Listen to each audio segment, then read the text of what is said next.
All right, I'm going to jump in and show you how to fix your audio with keyframes. I have to say, audio is usually the last thing that I work on the video. I will listen to it, make sure it sounds reasonable to start with, and then I will pick through it slowly and identify all those verbal pauses because I use them a lot. It's not a complicated process to fix those, but it does take a long time to actually walk through all of that.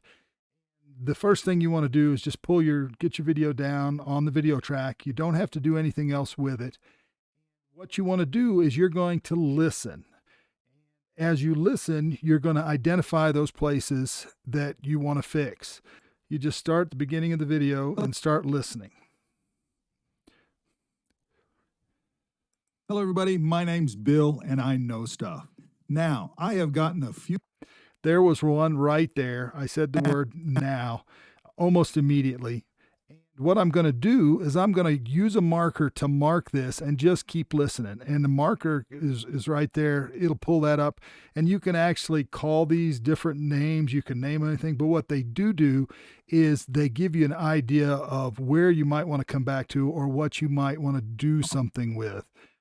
They're used for quite a lot of stuff, but for this, it's pretty simple.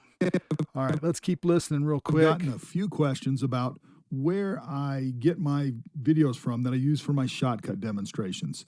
Some of those. All right, there's the second one I don't like right there. I did a little bit of heavy breathing. I'm just going to mark that.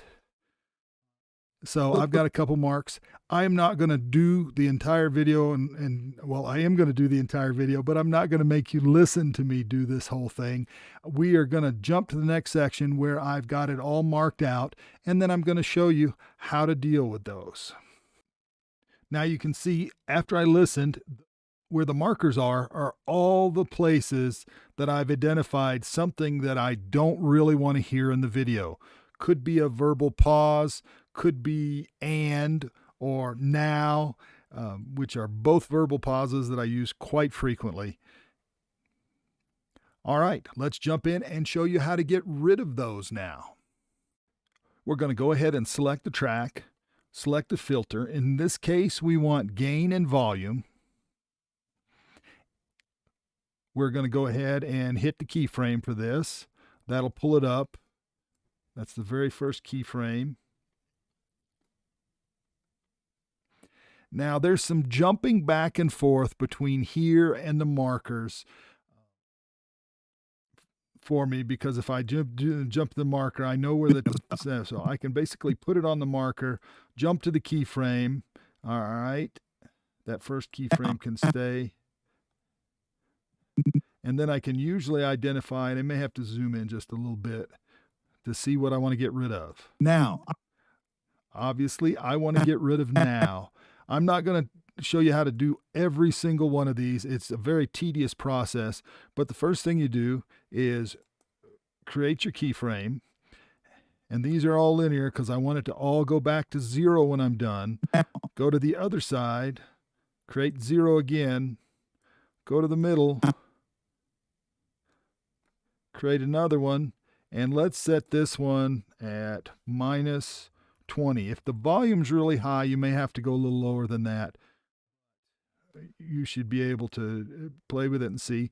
And if we listen to it now, I have got not quite low enough. What you can do is you can just drag this thing down as low as you want it to go.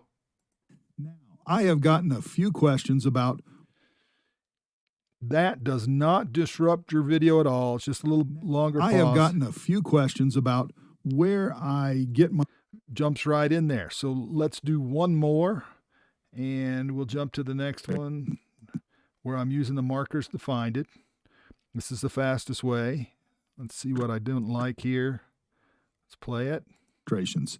Some of those. All right, I heard it right there. If you look, you can see where I've got some heavy breathing going on. Not uncommon for me. I'll mark each side of it. Mark the center, and I'm just going to drag this down so it's out of the way.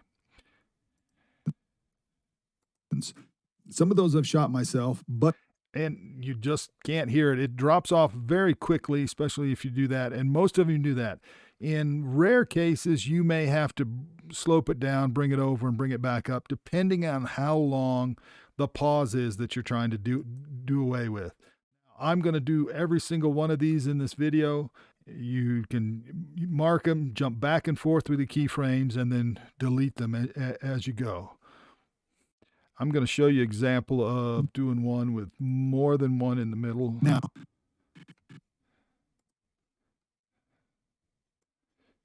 which is useful if it drops off or it's a little bit bigger.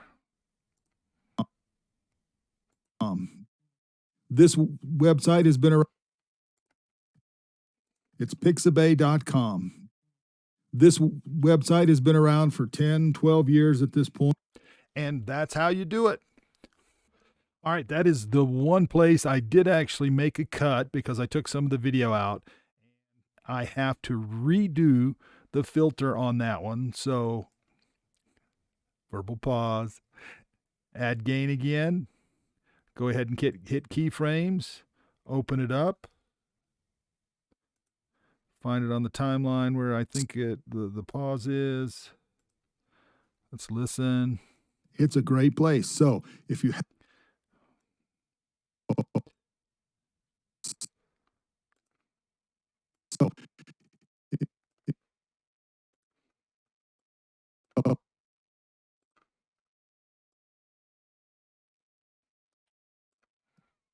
it's a great place.